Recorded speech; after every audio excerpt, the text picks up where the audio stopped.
խորհրդարանի մեր գործիքը կազմը մի մասն է փոփոխություններ հասնելու համար 100 անգամ ասել ենք, մեկ անգամ եւս կրկնում եմ առանց խորհրդարանական մանդատների միայն փողոցով ըստ էության դա անհնարին էր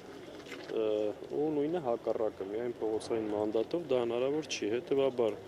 մենք ունենք երկու խնդիր խորհրդարանում եւ խորհրդարանից դուրս կազմակերպել մեր հասարակությանը գիտակից ազգային մեր երկրի պետության ապագայում մտահոգ քաղաքացիներին կարողանանք կազմակերպել կոնսոլիդացնել մի հատ ընդհանուր մեծ ոչի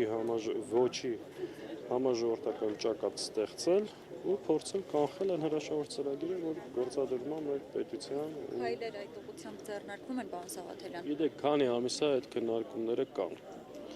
Այս պահին վերջնական որ ասեմ կոնսոլիդացիա կա դեռ չկա, բայց դա առաջիկա շաբաթներին մեր հիմնական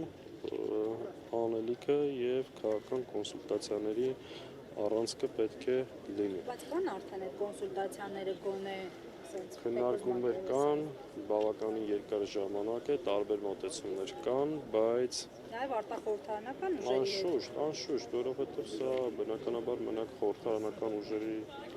խնդիրը չի, սա առավելագույնը պետք է կարողանանք մոբիլիզացնել նորից եմ ասում, ոչ միայն քաղաքական ուժերին, այլ նաև մեր հանրության բոլոր հնարավոր շերտերին։